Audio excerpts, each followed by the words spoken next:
Hello friends, स्वागत है आपका आपके इस YouTube channel to news for student पर। दोस्तों, इस वीडियो में हम बात करने वाले हैं बिहार में आने वाली नई रिक्तियों से संबंधित महत्वपूर्ण बिंदु पर।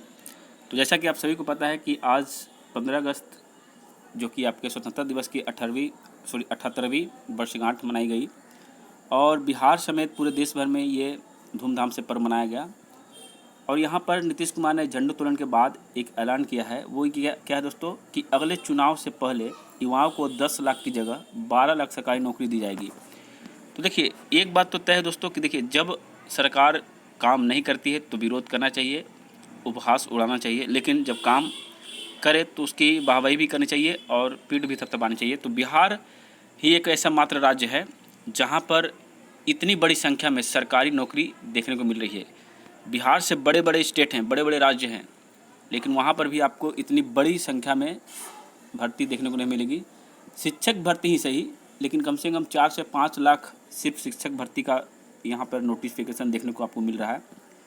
दुनिया का कोई भी स्टेट इतनी बड़ी बहाली नहीं कर सकती है। देश कर सकता है, लेकिन स्टेट के पास इतनी क्षमता नहीं होती है। चाहे बंगाल जाइए, झारखंड जाइए, यूपी जाइए, आपको बता दें राजस्थान, मध्य प्रदेश, ये जो तमाम बड़े बड़े राज्य हैं, कहीं भी आपको इतनी वैकेंसी नहीं देखने को मिलेगी। तो बहुत बहुत धन्यवाद देते हैं इस सरकार को, वर्तमान सरकार को, कि कम से कम छात्रों के हित में काम कर रही है। अब इसका मैटर कुछ भी हो, पॉलिटिक्स मैटर हो या जो भी हो, उससे कोई मतलब नहीं छात्रों को होना चाहिए।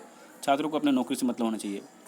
तो यहाँ पर छात्रों का एक आरोप है कि सिर्फ शिक्षकों की भर्ती आ रही है। ऐसा नहीं है। आपको हम बता दें कि देखिए, तो आगे थोड़ा सा दिखा दूँ आपको। पहले हम बात करें तो पहले एक बार देख लेते हैं कि 12 लाख नौकरी में क्या है कि 1 साल के अंदर 10 लाख नए लोगों को रोज़गार देने का ऐलान किया गया है। इसके साथ ही रोज़गार पाने वाले लोगों की संख्या 34 लाख हो जाएगी।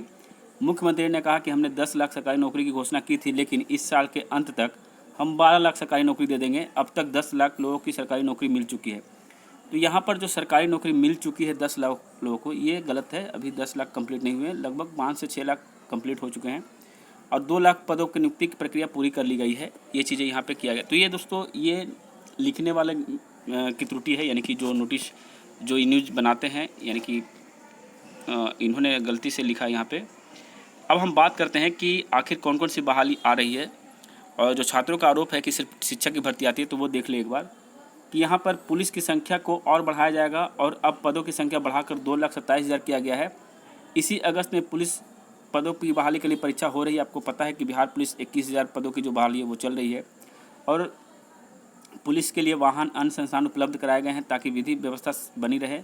सीएम 1,17,000 नए पुलिस की बहाली करेगी और इसका ऐलान भी किया है और इसके साथ साथ 2,70,000 हो जाएगी। यानी दोस्तों, अभी भी लगभग 1,17,000 के आसपास जो है आपकी बहाली आने वाली है। और जैसा कि आपको पता है कि नेक्स्ट फेज में भी आपको 20,000 आपका पुलिस की और 2,000 आपका दरोगा का बहाली आएगा। उसी तरह से आपको प्रत्येक साल देखने को मिलेगा और लगभग 4 से 5 सालों में ये कंप्लीट हो जाएंगे। तो ऐसा नहीं कि सिर्फ शिक्षक बहाली आ रही है।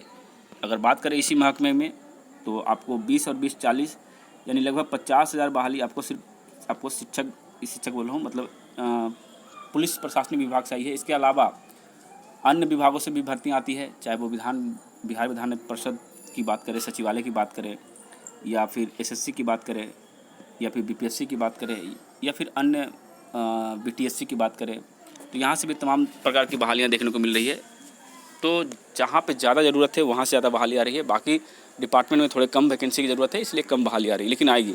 वहीं बात करें इंटर स्तरीय में भी 12,000 प्लस वैकेंसी इस बार देखने को मिल रही है और हो सकता है कि नेक्स्ट ईयर के पास आपको CGL 4 उसके पहले भी आ जाए या नेक्स्ट मंथ में आए, ठीक है। तो बहाली आएगी। अब 12 लाख की घोषणा की है तो 100% ये चुनावी मुद्दा है और ये इसको पूरा ज़रूर करेगी सरकार। अगर पूरा नहीं करेगी तो इनको दिक्कत होगा इलेक्शन के टाइम में, इसलिए इसको पूरा करेगी। तो इन्होंने जो कहा है कि इस वर्ष के अंत तक, तो जहाँ तक हम समझ पा रहे हैं दोस्तों कि अब पिछला जो आरक्षण नीति था 50% वाला, उसी के हिसाब से ये भर्ती आएगी और बड़े पैमाने पर आएगी।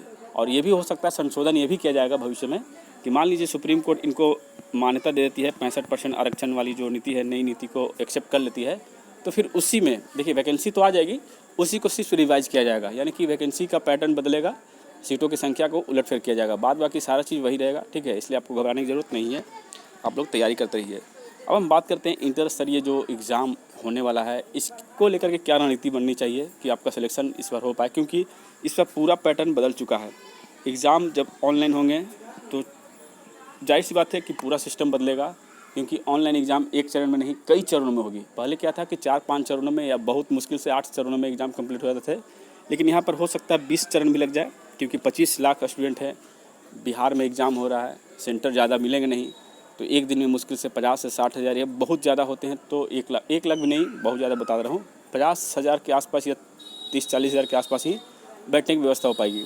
तो ऐसे में एग्ज़ाम तो बहुत लंबा चलेगा, हो सकता है 1 महीने तक लगातार चले, या फिर मान लीजिए अगर एक दिन में 3 शिफ्ट होते हैं तो 20 दिन 15 दिन ज़रूर चलेंगे।